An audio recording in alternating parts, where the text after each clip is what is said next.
to the Age of Fission radio show with your host, Lonnie Clark. We stand together and accept that we now live in a world transformed by Fukushima.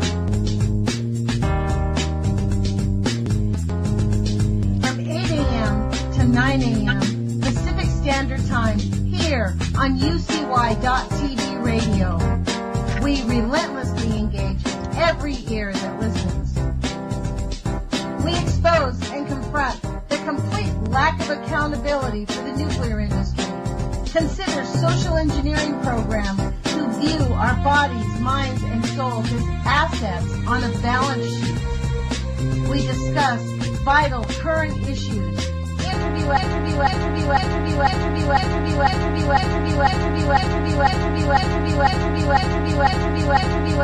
activists and engage our audience in an effort to allow all voices to be heard. The Age of Vision radio show creates a venue that all will choose. We encourage our listeners to reclaim their power and their courage to take action and save our planet from the ravages of greed and indifference. Our actions matter. Every voice matters. We remind our listeners that happiness is resistance.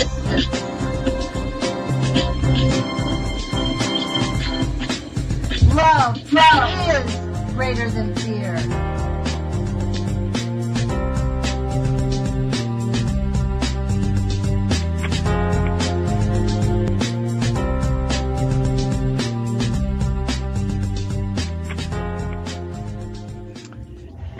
Good morning, UCY.TV radio listeners. This is Lonnie Clark with the Age of Fission radio show. Thank you for joining us. Today is March 30th. A quarter of the year is already gone, 2018. It's 8 o'clock in the morning here in Eugene, Oregon. It looks like it wants to be sunny, but we've been chemtrailed, so I don't think it's going to be. So thanks for joining us. We really appreciate you being with us here every single day to listen to the people that we interview. In that vein, I came up with an idea, and Jerome agreed to it, that on Fridays we would do the show together to review the week of interviews and discuss the ideas that we've been talking with our guests and our ideas and with the radio show listeners. So in that vein, thank you, Jerome, for joining us. I really appreciate it. Excellent. It's wonderful to be here. Am I on? Yes, we are on. We're all connected. So thank you. I mean, it's a tightly knit show, so we're definitely here. So, this week you had some very interesting shows. Yesterday you did that sort of interview, I guess, with that lady from Japan. Earlier in the week, we had on Mr. Truth. The thing, and Erica Dugan was on recently. One of the common things I wanted to talk about on the air with you is this idea of the constant denial and the lies. Like the common theme among everybody that we interview here on our radio show is that the nuclear industry has no responsibility and absolutely will not discuss the true facts. Yeah. They'll discuss the facts as they see them. But there is a disconnect between them and reality, and unfortunately that disconnect causes damage to the citizenry. Like Japan's a good example of that. Yeah. It's terrible, absolutely terrible what the government of Japan is doing to the people of Japan right now, for instance. And protests in Japan, I don't know if anybody caught my show yesterday, but people have given up protesting in Japan. They realize that it doesn't work, and the young people in Japan are literally just helpless. They just are going forward and hoping for the best. I think that's about the best you can give them right now. And they're frightened, even if they act like they're not. They, and deep inside, are wondering, am I being lied to? Is this the truth? So we can't allow the United States to get to that point where it becomes a nuclear taboo to even question these monsters? Jerome, I think we're actually there. I think we are really 100% there. It is. Look where we're at in our country. We have Hanford. You go up to Richland, and it is definitely a nuclear taboo to say nuclear is bad. Go to Carlsbad, New Mexico, where they forced it on that community, where the government literally forced itself on that community. They did not want it. And after they took a city council vote and said, no, we don't want the repository here, the WIPP repository here, the government came in and strong-armed them and said, either you take our $32 million and you have our processing plant, or you don't, and you are going to have our processing plant. And after that, thousands, as they were building it, it's had nothing but problems. The sheep, the cattle, the people, everybody got sick and are still sick. Do we ever hear about the illnesses in New Mexico? Never. It's the same. I mean, let's just try, me and you, just try protesting. Last year, I was out with, on 3/11, I was out with Kevin Finnegan and the guy on YouTube that calls himself Hippie with a Gun, Theo, and his girlfriend. And the 4 or 5 of us, we were out protesting here in Little Eugene, Oregon, in front of the library. We got people driving by shooting us the finger, telling us that we're lunatics. We had the ladies in black who stand out asking for peace. They stand out every Saturday in front of the library and they pray for peace, right? They asked us to move across the street. Really? Yes. That's why if you look at any of my videos from that event last year that we did out in front of the library with Finnegan and Theo, we're standing there at the beginning on one side of the street, and the next one we're standing on the other side of the street because the ladies in black asked us to move. And in fact, it got to the point where we were like, no, we're standing here. The security guards came over and told us to leave because Hippie with a Gun. The Hippie with a Gun had a Fuktonium, Fuktonium sign. That's Kevin Blanche came up with that, Fuktonium, like F-U. But it was too close to the F word that they said, we think that's a vulgar sign. We want you to get off the library property. Oh. And the sidewalk in front of the library is considered theirs. No, it isn't. That's public space. You're telling us. We were like, no, it isn't. And then I'm like, you know what, you guys? Way easier just to move to the other side of the street because Finnegan and Hippie with a Gun wanted to argue with the security guards. I would have made him press me. You know, look, this is the thing. We live in a fascist state. So either you want to, you want to be right or you want to be happy. So we are right on this issue. But the issue is, do I want to engage with a rent-a-cop in front of a library? No. I just moved to the other side of the street. That's my... But when you talk about protesting in America, I mean, let's me and you attempt to get a protest together. Let's pick a date. Sometime in June, we could get a protest together and see how many people show up. We could advertise it 2 months in advance. We might get 5 people here in Eugene. We get Rick Gold from KEPW, his girlfriend, his friends, a few of his friends that actually have been doing anti-nuke protests for 30 years, all the old people. That would be it. Maybe Kevin Finnegan. I'm telling you, when we talk about, those poor people in Japan, my feeling is the poor people on this entire planet, we are all super screwed and none of us can. That's what makes this show unique, Jerome. No one ever talks about it. They really don't. They really don't. And I guess what I'm going to do, I'll do a video today on YouTube about the nuclear taboo. And talk about that. I think that's a big thing. I think that is telling me the thing. That is the number one tool in their box that they're using is propaganda, the media, and they're just making it seem like it's not a big deal. Every time anybody raises an alarm, they're like, "Oh, it's not a big deal. It's not a big deal." Just like on my YouTube channel, I literally have people commenting on my YouTube channel. Radiation isn't real. It's not real. Look at Chernobyl. Chernobyl's just fine. Well, the forest is green, but there's not a lot of animals or insects in it, and it is too radioactive to walk around in. Well, not only that, the people from Chernobyl, they're still having birth defects. They're still They still can't. The people that can have children have mutated children, and a large portion of the people just can't have children, period. Right. So, no, Chernobyl is not okay.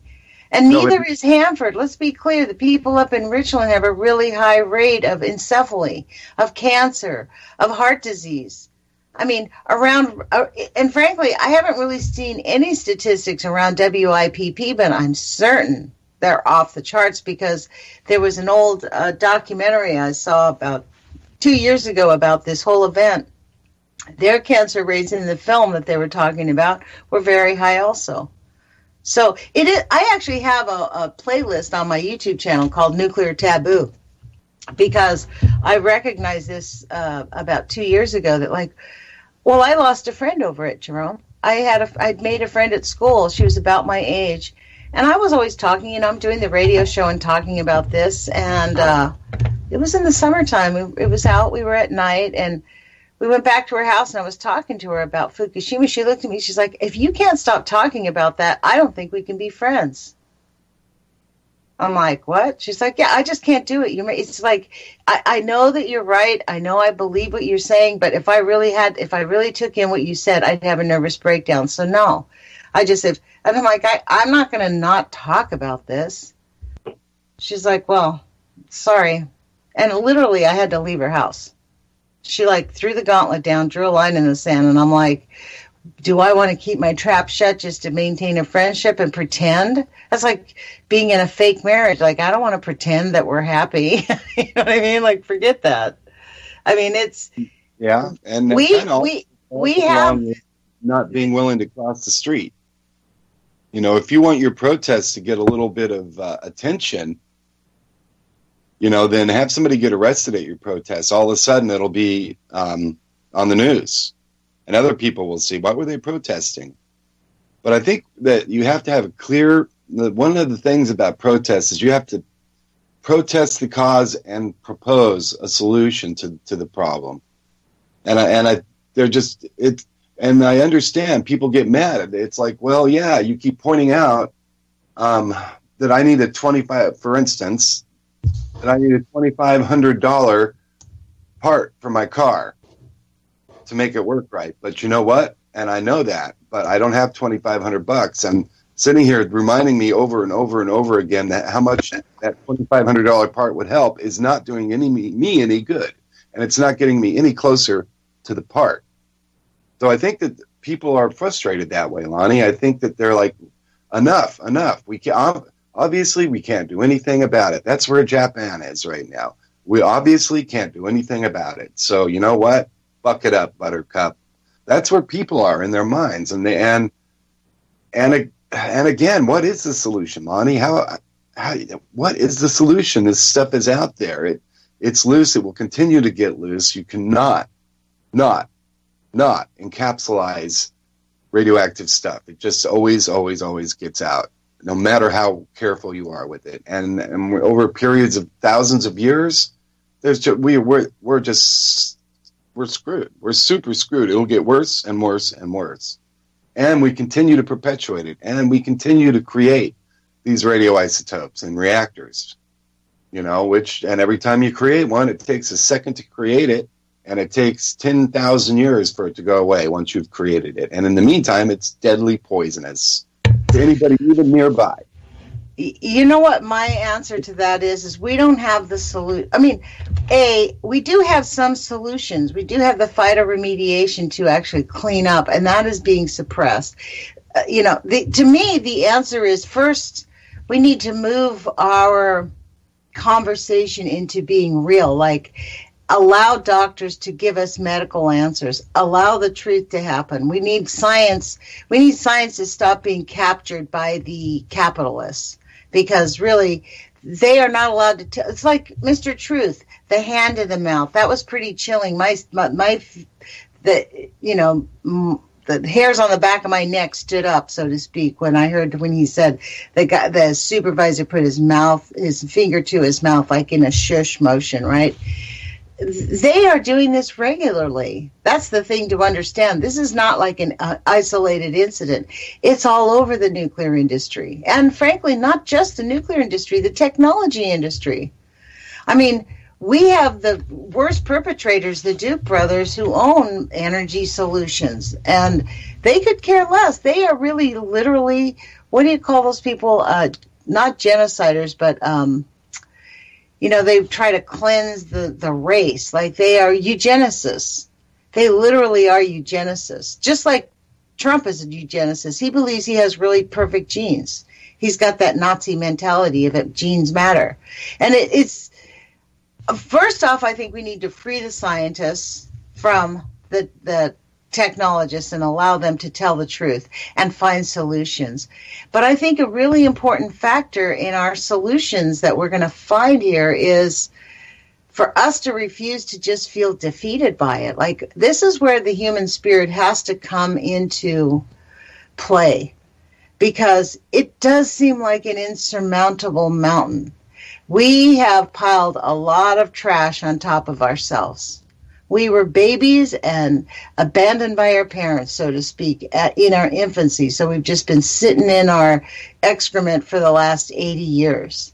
And it is time. I mean, we are growing up. It's time for us as human beings to stop the denial and get on with it. Figure out, it is, I think, stopping the denial for me allows for happiness to enter instead of hopelessness. Okay. And define stopping the denial as regards to nuclear issues.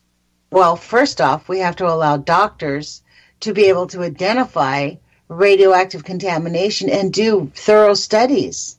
Allow the doctors to really find the solutions. There's really literally been very few. Do you know in nuclear when it comes to nuclear contamination?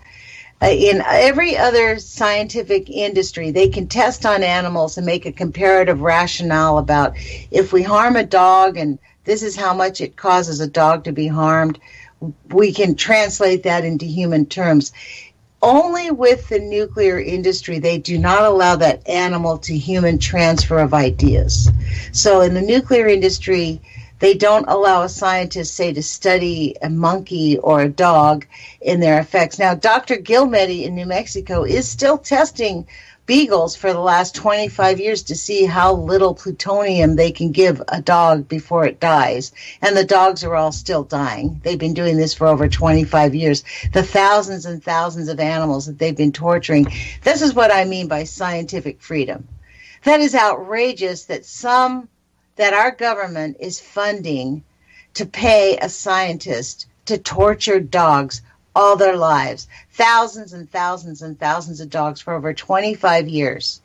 And he's still going at it. That's been his life career, to figure out how small of an effect can we have on plutonium on the body of a dog. Now, he's doing these studies on the dogs. So his studies for 25 years has shown that no minuscule amount is safe. The dogs always die. It's outrageous, but it's true.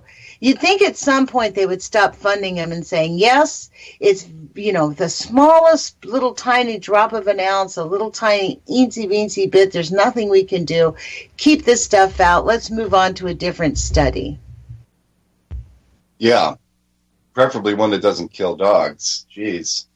Yeah. Yeah, okay. So I see that, Lonnie. I see what you're saying.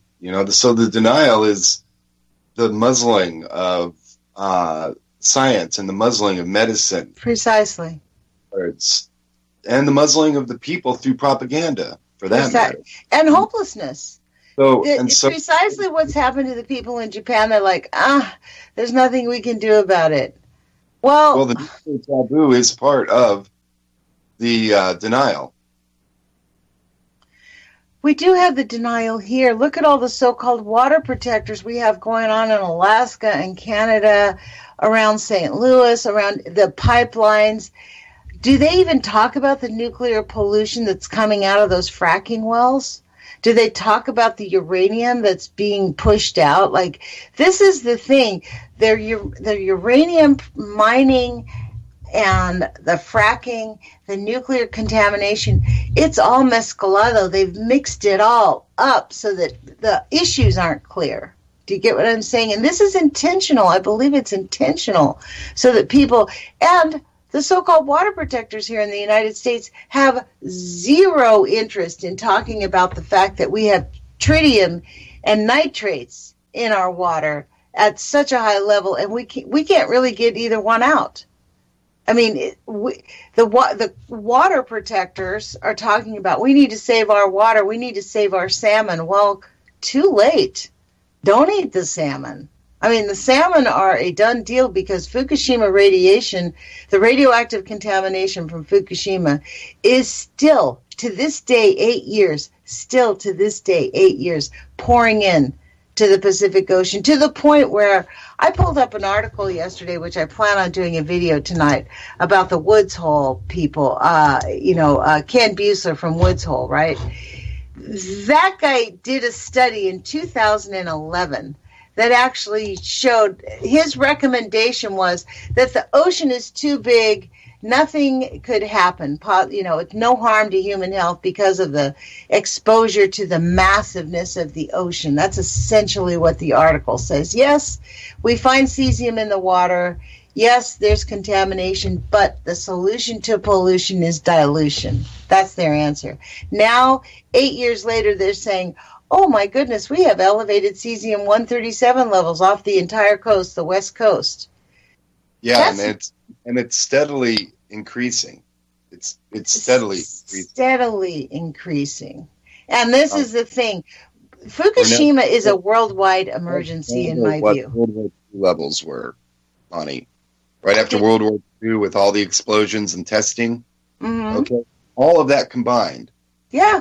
We now have doubled. We've added with Fukushima double that amount already. At least. Well, they were at 6 becquerels of cesium per a liter, cubic meter of water, actually. So that's 6 disintegrations per second of cesium in that water. And that at post-World War II, pre-9/11, or pre-3/11, excuse me, levels were 2 becquerels and dropping because of the World War II stuff. And so they've gone up from 2 becquerels to 6 becquerels. So they've more than doubled the levels of cesium in the oceans worldwide already because of Fukushima.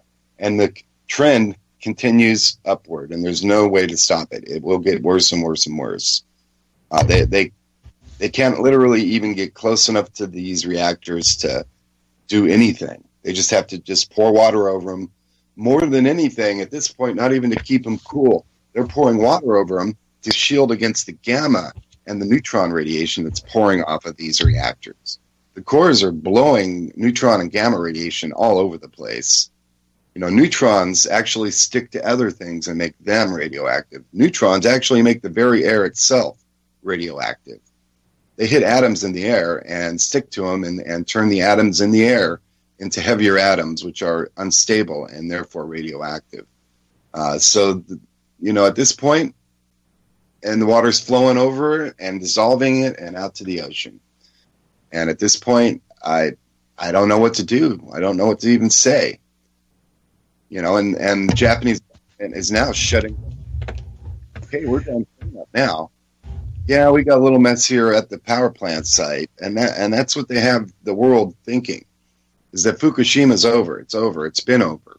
It isn't over. It's getting progressively worse, and we're being lied to, and TEPCO's not telling the truth. They are using clever tricks, Lonnie. The whole site of the power plant was completely contaminated with alpha and beta emitters. And so what they did was they literally just paved over every square foot of earth. And all of a sudden, the alpha and the beta can't get through the soil. And so all of a sudden, it's not radioactive anymore. See? Look at that. Levels are 2 thirds lower. and all the gamma is shielded at this point. And won't that break down in like 20, 30, 50 years like it did look what they did out in the Pacific Ocean. They have several of those concrete domes, right, after World War II, or after they did the bombings in the 50s and 60s. Here we are 40, 50 years later, and those concrete domes are literally, imagine that too. This is, to me, another crime against humanity. Those concrete domes in the South Pacific, near the Marshall Islands, the Micronesia. There's several in Micronesia. There's one famously in the Marshall Islands, but it is collapsing. They are collapsing. They are disintegrating. They were supposed to be 25 inches thick. They were supposed to last for 1,000 years. The government built it at 18 inches thick. It has been crumbling for years, and last year the United States government wrote the Marshallese and said, "We've given you enough money. You're on your own. That's your problem." Quite literally. To all these, these domes, what will happen? This is the astounding part about the leadership of the United States government and the United States military, is their hands-off, it's not my problem attitude, when ignoring it is going to catastrophically change our environment. Like, we cannot just simply allow these domes to crumble and fall apart into the Pacific Ocean in the South Pacific. That is bye-bye Australia. We already have Fukushima destroying the Western Hemisphere. Those domes, Lonnie. Huh? Why did they put the domes there? What's under them? That's all the nuclear waste, all their dumps, they bombed. Remember, they bombed the daylights out of the Marshall Islands. Remember that? Several places on the Marshall Islands, right? Right. So what they did was they had to bring all, because they were they didn't know either at the time. Oh, right? So they probably took a bunch of those super radioactive ships and other stuff and stuck them under that dome. All the tools, all the clothes, all the things, all the radioactive waste from all their testing and their scientific tests that they had up there in Hanford. Where do you think they put all their waste? They shipped it down there. They buried, the toxic waste that they buried, all the tools, that's what Heidi was talking about. Heidi Lambert was on our show on Monday, and that's why I asked her to come back, because I thought that was totally hilarious, because I asked her this question, we were talking, we were off the air, we were talking, and I said, do you talk to your kids? Because my own daughter does not want me to talk about it in front of my children, her children at all, even her 14-year-old. She's like, well, I am.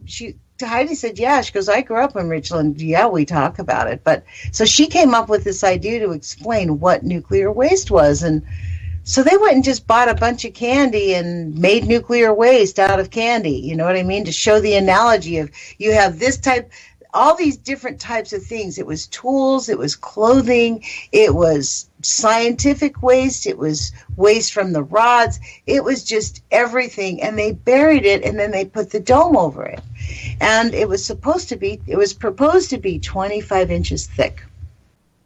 Even now, because I guess this is, now I don't know, yes, of concrete. Now, since I'm not a science person, I can only take what I read. According to what I read, it said the difference between 18 to 25 inches is at least several hundred years. It mattered that they shortchanged it. It made it dramatically weaker. Yeah. But they didn't care, because they wanted to get it done, and they wanted to get it done fast. They wanted to move on. They were done with them. And they did not care. I honestly think that they were. I saw this movie. It's a very old movie. It's called Half-Life, and it's a documentary about the Marshall Islands. If anybody can find it, watch it. It shows the original generals, General Marshall, and all the people that were involved in making all these decisions. And it was filming them watching the bombings on the Marshall Islands. as it was being bombed. And the soldiers. This is what you understand. Like, they brought animals and sheep. They sheared the sheep and exposed the skin and they studied this was their plan. This is how stupid they were. They had men on a ship right next to the Marshall Islands, and they had them preparing and bringing animals to the islands and shearing the sheep and putting some on the ship because they wanted to compare like the animals that were on the ship to the animals. It was so ridiculous. The sheep, they had, everything was contaminated. All those people, the reporters, the photographer, they were all sick. And the nuclear denial was as thick as molasses. They were harassed, could not. Their attitude has been the same since day one. Let's not admit this is super toxic to the human body. Because if you did, nobody would allow it. It is so poisonous. Nobody would allow us to experiment with this kind of power. And they are power hungry. Power, like lust, like worse than Caligula, power hungry, with the greatest force that's been discovered on the human planet. So when you say we feel like we have, like we've given up, this is people, when you recognize that, but we can't give up. That's the thing. We cannot give up. We cannot just say, oh, well, there's not. See that movie Half-Life, and it will inspire you to keep going, because this guy's eyes, he looked like a if you would have, when you see it, you would be shocked to remember that the guy is not some B studio fake actor making a face, but it's true. And he was really a maniac, and these are the people in charge. Yeah. Those are the people that I almost think that Einstein kind of came up with the general theory of relativity, but somehow humans on this planet, and I think it was the Germans, got a hold of ancient alien technology, or were contacted by aliens or some outside source, because we went from the theory of relativity to a working nuclear device very quickly. And the intrinsic understanding. You know what I say to that? Jerome, if there really are aliens, where the hell are they right now? Like, for real, come on. I mean, I would love for them to be here and be engaged, and I do actually think our government did collude with them and get the technology to move beyond it. I think it was kind of the opposite. Humans stumbled on the breaking of the atom, and then the aliens went, hello, you can't do that. We're going to give you technology to improve your planet. And that's what they did. That's the way we got all these ideas. I think that they did stumble upon discovering the atom. And when the nuclear bomb happened, our planet sure had a lot of UFO sightings. I think the universe paid attention and said, what are those people doing over there? Yeah. But this is the thing. If it's related, so I get kind of the subtle message of what you're saying here is the people in power, the people in charge, think they have an out off of planet Earth or a way to survive this. No, I'm not saying that. I'm saying that looking at it rationally and scientifically, we went from, without the aid of computers even, really. In the 40s when they were figuring this out, they had to do some computer calculation, but they didn't have the computers we have today. They had adding machines. They had electronic adding machines. That allowed them to get to the nth position. But they could do the mathematics. It's not, I don't doubt that humanity didn't stumble upon this technology, Jerome. I kind of feel it was the other way around. Like, I don't think that the outsiders, I don't like to call them aliens because we use that term in lots of ways in English, but I call them the outsiders. I don't think they came here and gave humanity the technology to create the nuclear bomb. I think humanity discovered it, and then the outsiders came and said, let's cooperate because you can't do that. And Have you seen? I haven't watched it yet, but I just saw yesterday that Stephen Greer. There's a new video out on YouTube that said Trump is going to do the disclosure and that it's coming this year. Well, that'll be interesting. Yeah, I'd sure love to hear that one. Yeah. And I don't think disclosure is, I think there's aliens. I mean, I want disclosure. I want to know what they know and what they're doing. I mean, maybe that's how he's going to roll out the police state. Hey, guess what, folks? I'm in charge here, and we have this technology that you can't even believe. So don't even try to get out of line, like the true mafia don that he is. Hey, so we've sidetracked here a little bit. I think this gets down to the hopelessness. Well, I don't think we need to be hopeless. I think we need to have fun. I think that we need to be happy. I think we need to treat each other with love and kindness and live as if, yes, indeed, the next 10 years are our last, and keep making an effort to find solutions, because it is a grave situation, frankly. It's great. And it's even true, like with, the president in the White House. And I am not calling him Traitor Trump out of respect for my listeners and, not because of him, that I don't think he's still a traitor. But one of my listeners made a comment on our YouTube channel, which is UCY TV, and please go there and subscribe to UCY TV, Nuts for Art, and the Sane Environmentalist. That's all three of us here. So, but anyways, he said, look, you sound stupid, and it just sounds ridiculous. You lose the point of it all. So, point well taken. But I don't think that, I don't know, I am not about laying down and giving in and letting these people just take over. Whatever, I mean, we're at least aware and awake. I feel glad about that. I mean, I think our awareness is going to help create solutions. And I think our refusal to deny is going to force the solutions.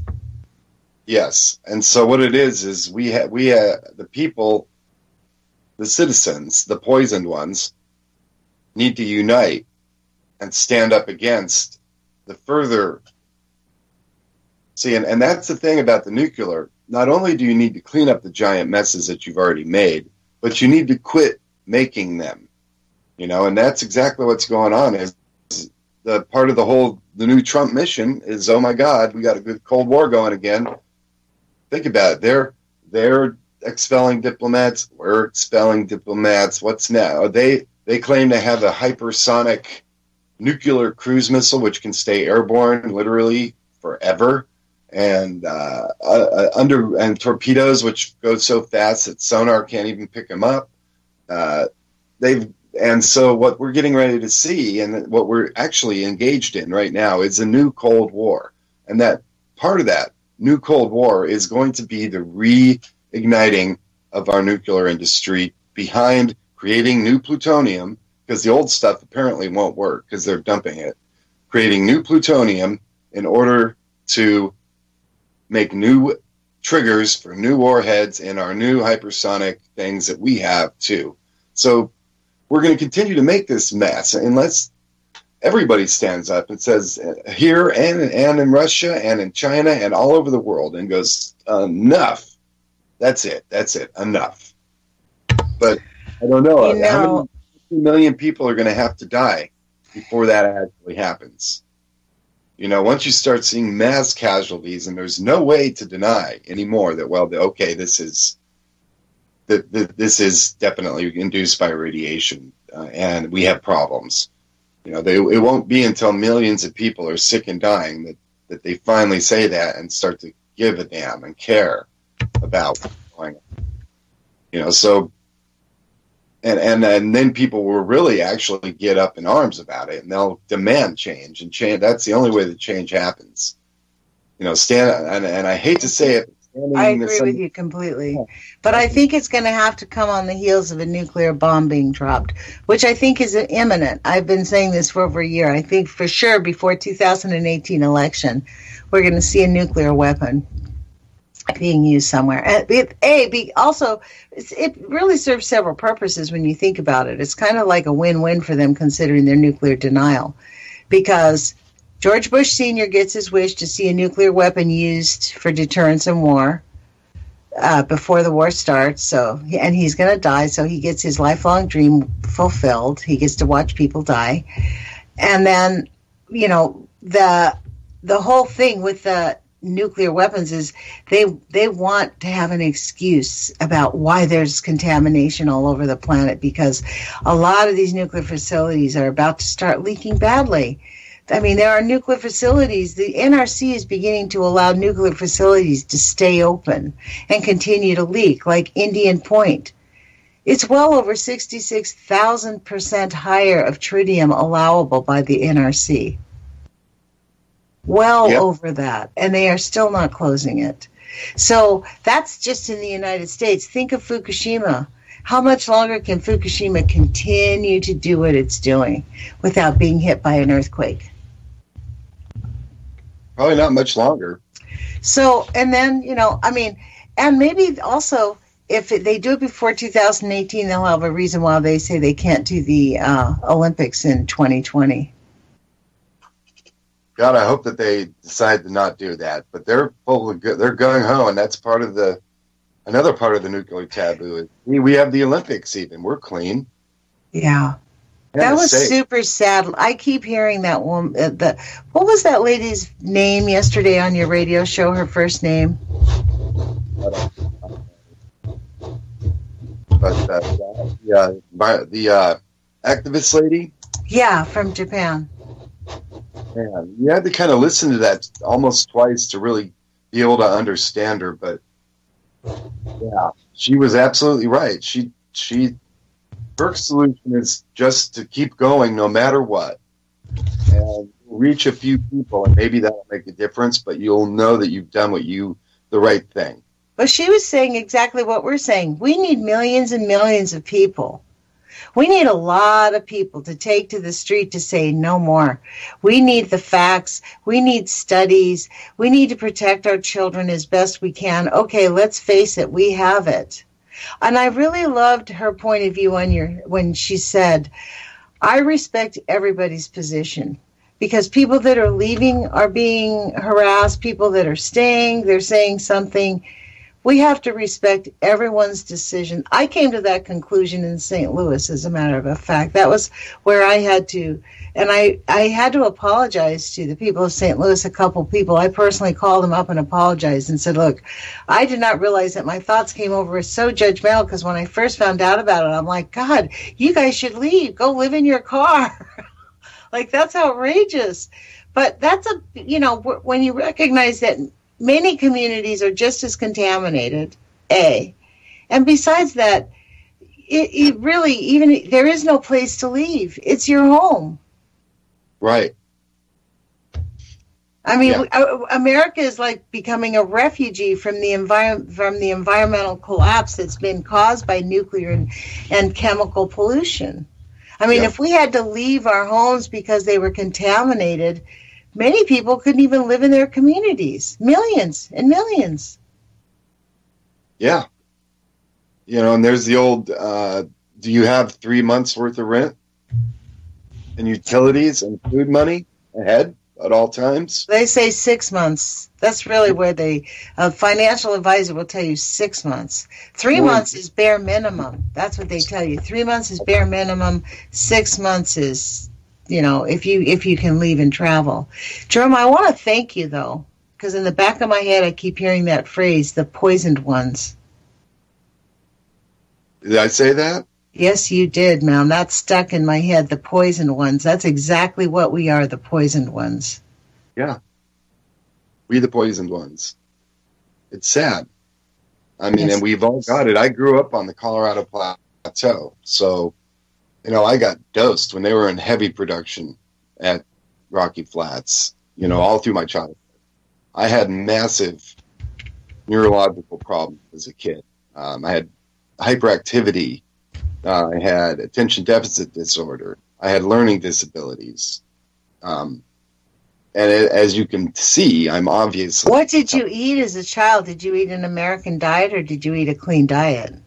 Mom, in those years, Mom stayed home and cooked dinner, and it was balanced for the most part. meals. But I mean, no processed food. Did you eat processed food? I don't think so. You're too old to eat processed foods, right?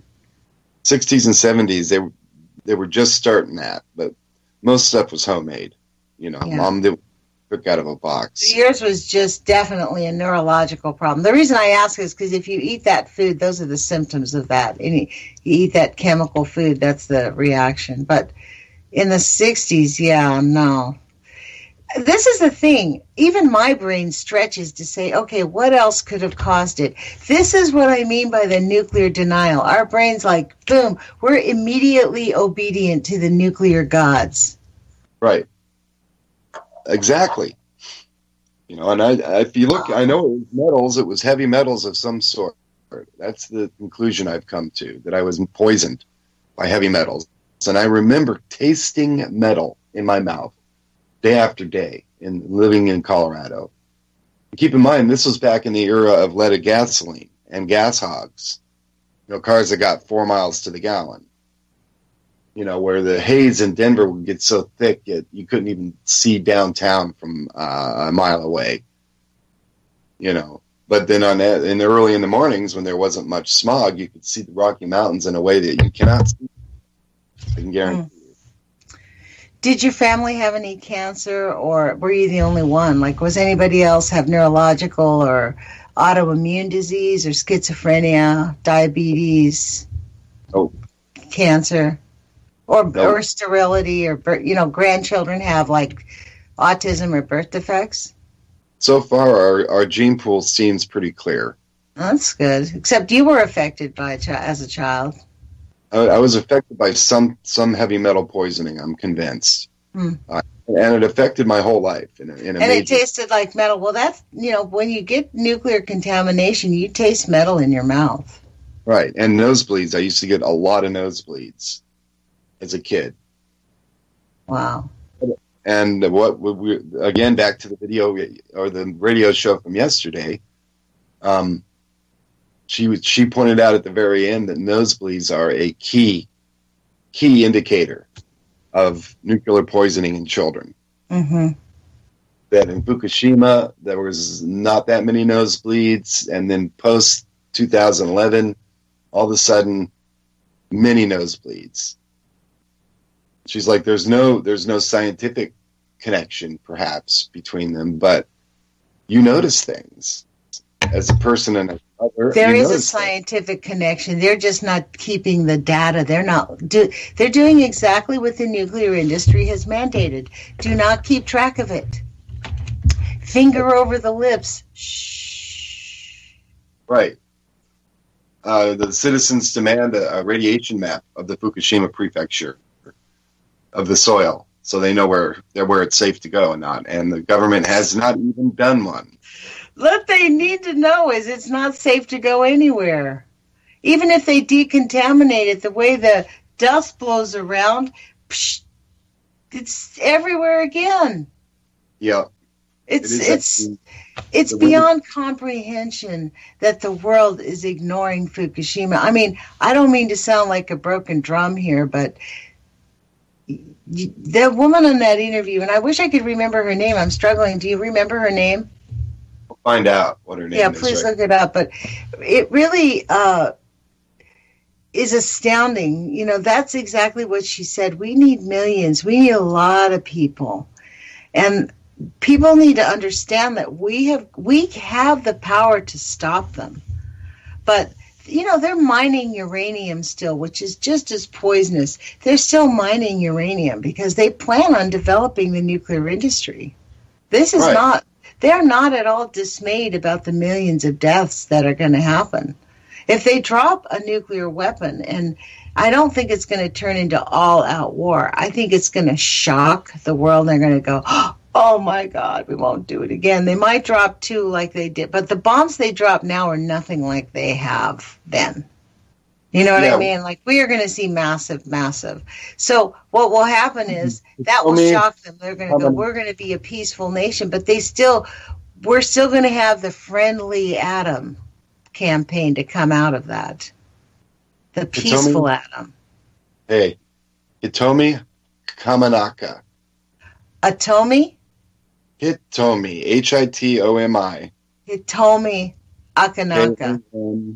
Anaka. Anaka. Yeah, Hitomi I did another Anaka. Anaka. Yes. Hitomi Anaka. She was very compelling. And her English was really, I have to say, delightful. It was really sincere. This is where people show their hearts. You could hear the love in her heart, in her words, the way she formed her words.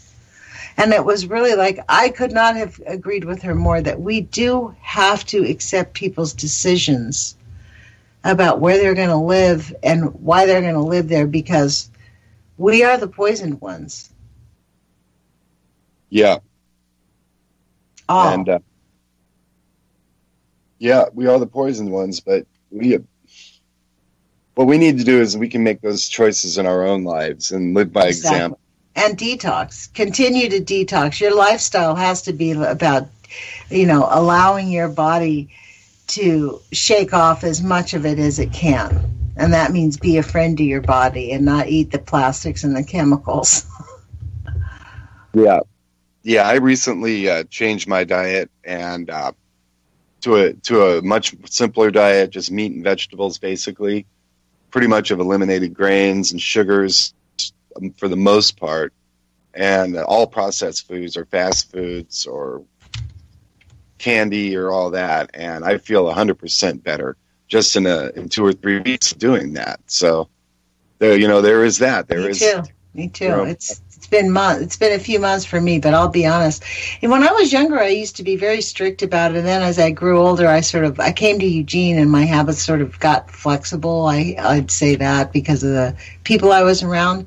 And recently, I guess it's been 3 months. I've really reverted back, and maybe it's because that's although when I was younger, I did eat grains. So now I've sort of eliminated the grains, and I think the grains have helped. But these things matter. Find something that works, but really honestly, that's the hope that I have. I think the one thing I'm very happy about in the United States now is that the young people are actually actively engaging in not just politics, but policy making, right? They want to affect policy. So they have been motivated around the issue of guns and murder in this United States. I'm hoping that what will peel off is younger people to pay attention to this issue, because this issue affects them as much as a guy walking into a high school and shooting them. I mean, where those students are in Parkland, right down the street from them is the Turkey Point nuclear power facility, which is dumping water into the ocean, where I'm sure many of them go swimming. Yeah, exactly. And if you want to think about radiation like you would a gun, imagine a very, very, very tiny machine gun shooting you with tiny, tiny bullets all over your body, all the time. Like I was telling you yesterday, this little Geiger counter I have, imagine the cell size of that thing. It's about the size of a quarter, maybe. That's what the radiation goes through to be detected, is that little cell. And you can see boop, boop, boop. There's stuff flying through that. It's flying through it. And then imagine multiplying that times every square inch in your body. Okay, and that's your actual exposure. It's not, and right. The little bullets, and every time they go through you, if it's a gamma ray or if it's a neutron, which is even worse, it will ionize your DNA. It will kill your DNA. Alpha, beta, not so much from the outside, but gamma, definitely. Gamma is like putting your DNA in a microwave oven. It just utterly destroys DNA so quickly, and DNA can't recover. It can repair itself, but it can't repair that kind of damage. The code of life is robust, Lonnie, and it is complex, but it is fragile at the same time. And this goes after the code of life. That's what radiation does. Well, this is the thing. It's not just a single bullet. It continues. It's nonstop. It's like eternal. And so we need the scientists to stop denying this and figure out a way to kind of neutralize it and make it stop. Like, they have to figure out the science instead of just denying it and saying, okay, what else can we use it for? Let's try to see if we can make it acceptable to humans, if we can even... That's the issue of Gilmedi's scientific ridiculousness. There's a scientist, he wakes up every day, goes to work and says, oh, I hope the animals don't die, but let's shoot them up again. For money. Right. For knowledge and all that. No knowledge. Forget that. They have the knowledge. They already know. It doesn't matter. There is no point at which plutonium is safe for the human body, period. Yeah, I agree. Or even any animal. I mean, it is ridiculous. It's like yesterday she said there aren't really the studies. Yes, there are studies. There are studies that show that nosebleeds are a direct cause of radioactive contamination in children. Dr. Arthur Tamplin did them in the 50s and 60s to the children that had been exposed. Chris Busby talks about this right now. From 57 to 62, people born in those years, or maybe 63, people born in that time frame got blasted as children in the Northern Hemisphere. And they are at a higher risk, and the closer you were to the detonation sites, the greater your risk. Well, I was over the Rocky Mountains from the detonation sites. Right. And you were born within those years, right? Miles, yeah. I was born at the end. Yeah. And you presented problems when you were a kid, probably during those years.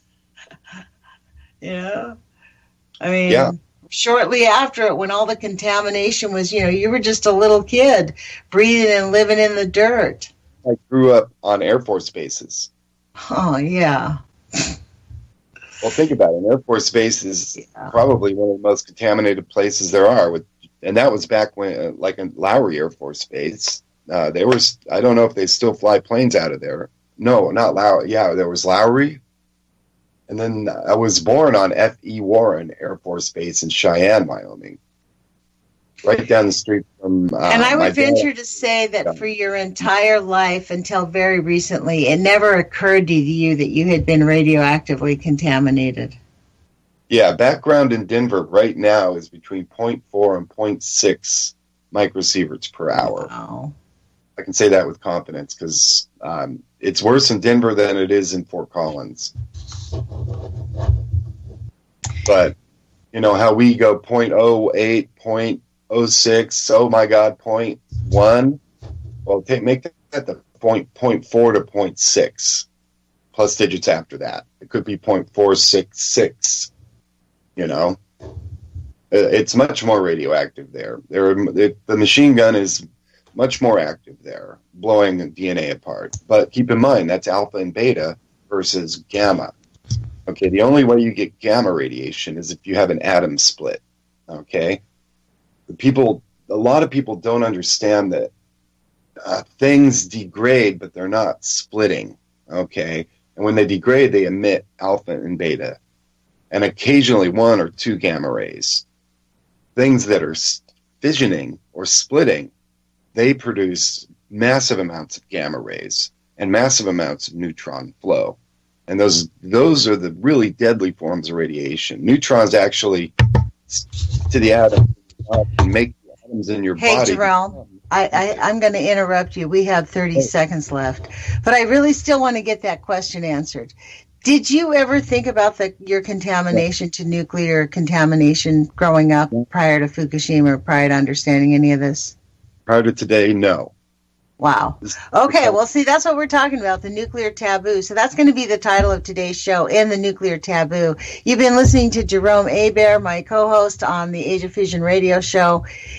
This is Lonnie Clark. We really appreciate our listeners and our subscribers, and I love your engagement on our YouTube channel, which you can subscribe to, UCY TV, Nuts for Art, and The Sane Environmentalist. Great pre-record on Monday, you guys. We'll talk to you later. Bye-bye.